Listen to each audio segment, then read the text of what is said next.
మీ business ఏదైనా మీ ఊర్లో promotion చేయాలంటే అది సుమన్ టీవీతోనే సాధ్యం. ఇప్పుడే సంప్రదించండి. మీరు మహాలక్ష్మిని రవాణా చేయటం వల్ల రాష్ట్రంలో ఉన్నటువంటి మార్కెట్లు కానీ, దేవాలయాలు కానీ, ప్రభుత్వానికి సంబంధించిన స్కూల్స్ కానీ, లేకపోతే మార్కెట్లు, అగ్రికల్చర్ మార్కెట్స్ కానీ, కూరగాయల మార్కెట్లు కానీ, ఎక్కడ పోవటానికి కూడా మహిళలు పెద్ద ఎత్తున ఈ రవాణా సౌకర్యాన్ని వాడుకుంటున్నారు.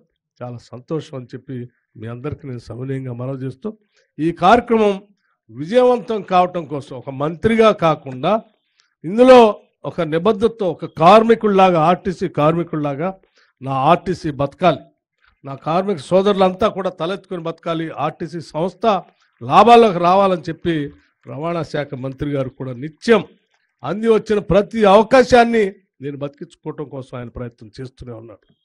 అది ప్రభుత్వంతో మాట్లాడటం కానీ, ఆర్థిక శాఖ నుంచి నిధులు ఇప్పించుకోవటంలో కానీ, లేకపోతే దీన్ని కొత్త మార్గంలో ప్రయాణం చేసే కార్యక్రమంలో కానీ, వారికి ఉన్నటువంటి ఆర్గనైజేషన్ క్యాపబిలిటీస్, స్కిల్స్ అన్నింటినీ కూడా ఉపయోగించి ఆర్టీసీని ముందుకు తీసుకొని పోయే కార్యక్రమంలో పెద్ద ఎత్తున విజయం సాధిస్తూ ఉన్నారు.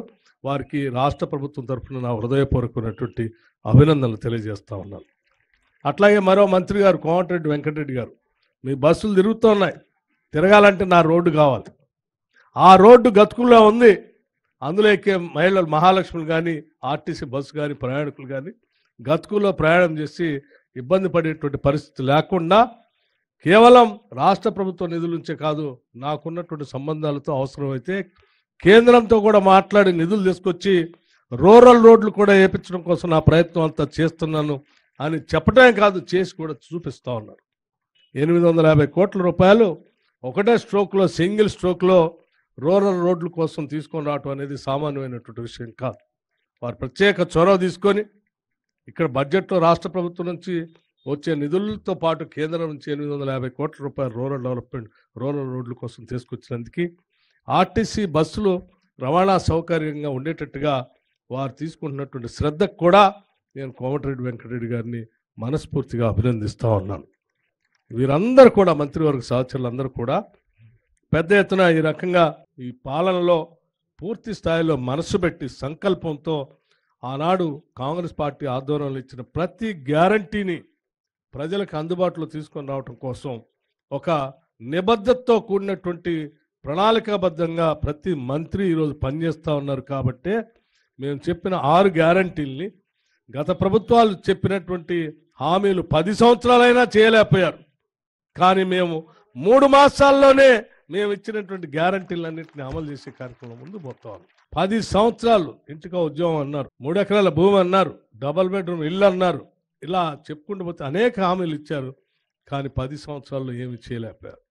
కానీ మేము ఇచ్చినటువంటి మాట ప్రకారం కేవలం 90 రోజుల్లోనే ఇన్ని హామీలు అమలు చేస్తూ ఉన్నామంటే ఎంతో నిబద్ధతతో ఈ మంత్రివర్గంలో ఉన్నటువంటి సహచరులు రేంబౌళ్ళు కష్టపడి ఆలోచన చేసి నిబద్ధతతో సంకల్పంతో పనిచేస్తున్నారు. కాబట్టి ఇవి మేము సాధించగలిగాం. కోట్ల మంది 0 టికెట్లు మహిళలు ప్రయాణం జరుగుతున్నా, లేకపోతే 10 లక్షల పైబడి ఆరోగ్యశ్రీకి సంబంధించినటువంటి ఉపయోగపడేటట్టుగా మేము అనౌన్స్ చేసినటువంటి ఆరోగ్యశ్రీ పథకం 10 లక్షలు కానీ, లేకపోతే 500 రూపాయలకే గ్యాస్ సిలిండర్లు ఇచ్చేటువంటి కార్యక్రమం కానీ, 200 యూనిట్ల వరకు ఉచితంగా అర్హత కలిగినటువంటి తెల్ల రేషన్ కార్డు లబ్ధిదారులందరికీ 200 యూనిట్ల వరకు ఉచితంగా కరెంట్ ఇచ్చేటువంటి కార్యక్రమం కానీ, నిన్నటికి నిన్న ఈ రాష్ట్రంలో పేద ఇంటి తల్లులు ఇంటి కళ నెరవేర్చడం కోసం మేము లాంఛనంగా శ్రీ సీతారామచంద్ర భద్రాచలం స్వామివారి సన్నిధిలో పేదవాళ్ళందరికీ ఇల్లు ఉండాలనే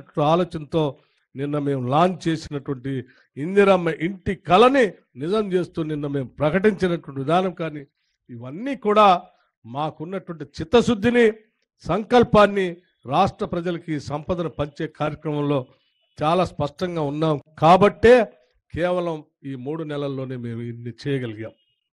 భవిష్యత్తులో కూడా ప్రతి రోజుని వచ్చే ఆదాయం, ఖర్చు పెట్టే రూపాయి, ఈ 2 కూడా ప్రతి పైసా ప్రజలకే చెందాలన్నదే మా ఆలోచన.